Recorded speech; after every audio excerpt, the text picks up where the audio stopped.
Welcome to another episode of The Car Rides. We have a special segment because there's not only one guest, there's two guests.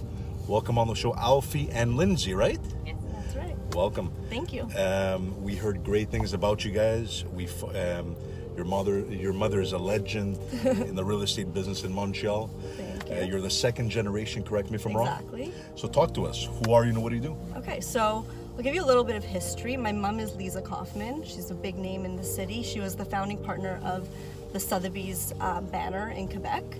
And she got into the business about 15 years ago. I got into the business 12 years ago. I was just a kid, starting my university degree, and I decided to take my license to see if I wanted to follow in my mom's footsteps. I ended up loving it, even sold the dean of my faculty's apartment while I was at McGill. So yeah, I fell in love with it, did it throughout my university studies, really learned under my mom for those few years. And then I started to become like more of a full-time broker with her. And about 6 years ago, she wanted to phase out of the company a little bit and start to enjoy life a little, as she deserves to. And I wanted to really continue to grow my business, but in a bit of a different direction. So my mom got into real estate when my brother and I were older. Okay. And that became her new baby, let's say. Okay, and when I was getting it and growing my business, I was just about to start my life of getting married and having babies, and I knew I wasn't going to be able to focus 100% of my time and energy on it, but I always wanted to deliver a really top quality service to my clients. And so I decided to restructure the way our team was, and that's when I decided to bring Lindsay in. 6 years ago. 6 years ago. Exactly. So, and the reason I wanted to do that was to be able to have some sort of quality of life, knowing that I was going into that stage of being a mom and whatever, but also be able to give our clients really an excelled version, an excelled experience and service, and really be available to them 24/7. I found that a lot of brokers, like at my mom when she was started, she had 200, 300 listings at a time, all on the high end. So all people who really demanded a high level of service.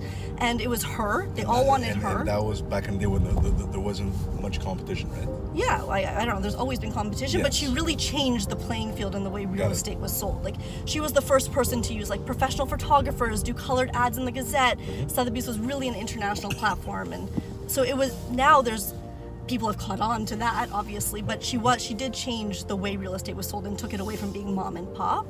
But I wanted to still be able to deliver that service, but have that quality of life. So when she was there, and it was really her and all her assistants, clients always wanted her, they didn't want an assistant, and I felt like it wasn't really fair to the client either. So I felt that by bringing in someone like Lindsay, I could kind of duplicate, clone myself, of course, you know, and the client always gets to deal with a partner from start to finish, from visits to offers to signing the brokerage contract to signing the deeds of sale. You're always dealing with a partner, but we get to still feel and be moms. Like, I had 2 kids in the last 4 years. Lindsay has 3 kids. Actually, when I hired her, 3 kids, wow. Yeah, when I hired Lindsay, full house.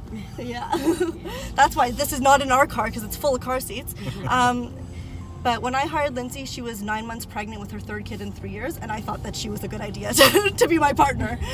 She couldn't even get up the stairs. She was like about to have a C-section, and she's like, "Can I call you back in 10 days after my C-section to discuss it more?" I was like, "Yeah, no problem." And 3 months later, she started working with us, and it's been like amazing. Yeah, my other partner in life. I could never do it without her. We say all the time that if one of us wasn't in it, we wouldn't be in it. And congratulations, guys, seriously. And correct me if I'm wrong, that it's not an easy market right now. Well, actually, it's a hot market right now as we speak, but because of all the competition, what's the difference between you guys, like your name, I'm not talking about Sotheby's, your name, Kaufman Group, compared to Joe Blow Group?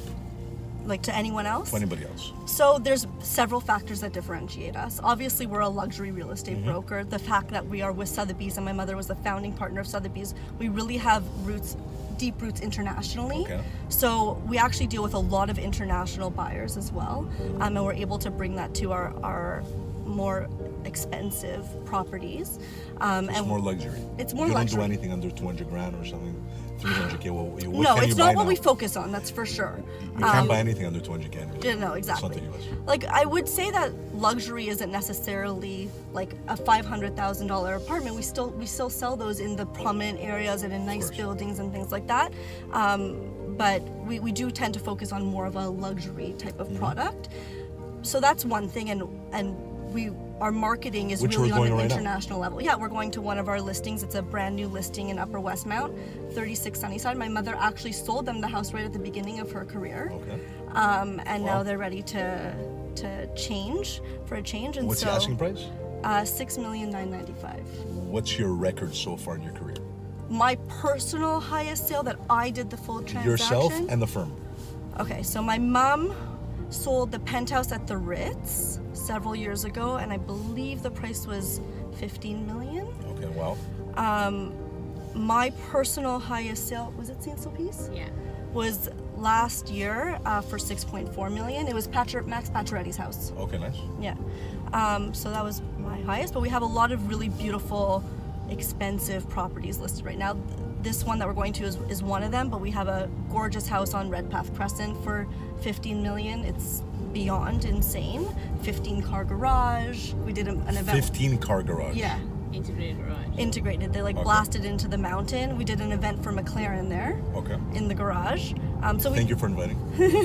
Before we knew each other. Next event you'll be invited to. We like to. We actually often do events. It's like a nice experiential way to get people into a home. We just did one in a listing we have on Upper Belmont that's for sale for $12 million. And we collaborated with like a girl that sells high-end furs, like really high-end skincare line, and it was kind of like a girls' Valentine's Day night, but we got a lot of prospective buyers into the house that way. So we try to be creative, but really the main thing that differentiates us is the way we're structured as a team. I don't think there's any other luxury real estate broker who's structured the way we are, and that you're able to really sign with us and deal with us from start to finish. Because if you're a top broker, you have a lot of inventory, and one person just can't do it all. No, of course not. You need a team. Absolutely. And so that the fact that I have Lindsay and Lisa, and the client always feels our presence, is really a differentiating factor. I think there's two other differentiating factors. One is that the three of us have very different backgrounds. So my background's in law, as I mentioned before. Okay. Alfee's is in marketing, and Lisa's is in corporate finance. So I think that you're, especially for the types of clients we're dealing with, you're getting a nice perspective and scope on the transaction. And another thing is that because the three of us are sort of, 10 years apart, 10 and 20 years apart, we sort of span all the generations. Alfee has a lot of the sort of first time newlyweds starting, baby families. I'm more of the generation that has the sort of maybe second home. I also unfortunately deal with a lot of divorce situations as well. And then Lisa's generation are the empty nesters. So really we span all those generations of buyers, and it makes us very effectively be able to sell all of our inventory. Beautiful. Correct me if I'm wrong. Being a real estate agent, it's like you're like a shrink. 100%. I was just going to say. You're finding solutions to problems. Yeah. Look, people are often buying or selling because there's a big change happening in their life, whether that is getting married, having a baby, getting divorced, someone dies, your kids move out. It's often an emotional time in their lives, just for that reason. Then also, we're dealing with residential properties. It's people's biggest asset for the most part. There's an emotional connection to those homes, and so we often become friends with our clients or their therapists. It's one of the parts of the business that I love the most. I get to meet people of all different walks of life, all different backgrounds. Every day is different and unique because of that. And what's the biggest challenge doing what you're doing? Time management. Especially like I have a 2-year-old and a 4-year-old, so I think for me, being a mom and a relatively new mom, there's been a lot of learning in just how to delegate and be fair to both my work life and my mom life, and readjusting my expectations of both. Like I'm a very A-type personality, and so you could often feel like you're failing both sides, but Lindsay always is there to help, and we set really high standards for ourselves, but readjusting our expectations and time management, I think, is my biggest challenge. So let's say somebody that got involved today in the real estate industry. What are 2 or 3 tips that you could share with them? So my first tip, and I get asked this question a lot, is my first tip is to go and work under an experienced broker. I think it's really the only way to really learn the business and how to do things correctly in the business. The school is so surface level and really doesn't teach you very much, although you need it. The experience that you get, even just from listening and watching an experienced broker a deal, is invaluable, you know, and I think it's absolutely necessary. Practice training. For sure. So we sometimes hire positions to help us if we need extra assistance in the office. And straight up. Actually turn here because you won't be able to go left? up. So, yeah, turn left. So we'll hire people in that type of position and kind of train them, and we understand that position can be somewhat transient, because once they gain the experience, they might want to go and try to do it on their own. But that's what it is. Do you think there's going to be a crash version? No, I don't think it's going to crash, and the reason I don't think it's going to crash is because I don't think it's really bubbled. If you look at, so you'll make a right here, sorry. If you look at the Ontario or the BC market, well, Ontario is still doing very, very well, but the BC market, the prices grew and so quickly to such a level that the local people had a hard time affording things anymore. Montreal, even though we've had a significant growth in the last 18 months, up until then it's been a very smooth trajectory. We've kind of been steady eddies this whole time, and so I don't think there's really reason for the market to crash. I think we might see prices stabilizing a little bit more based on, and not continue on the same trajectory that they've been going the past couple years, but I don't think we're going to see prices go down in any way, and I still think we're going to have some growth. It's just more maybe on the level of the growth that we were having in previous years. So like I mentioned before, this was a house that Lisa sold early in her career, and we're selling it now. We just listed it. It's in Upper Westmount on Sunnyside. It has probably the most impressive views I've seen in the city.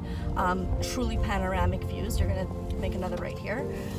It's a beautiful home. It could work for a family. The people who live there now are a couple. It works great as a condo alternative. It has amazing entertaining spaces, a beautiful terrace outside for summer entertaining, a gorgeous master suite with huge walk-in closet and ensuite bathrooms, 2-car garage, which is not a given in Westmount. Straight ahead. We're going to hit it very soon. So it has a 2-car garage, which is a big bonus and not a given. Even in this price point, a lot of these homes are older homes. They weren't built with today's necessities in mind.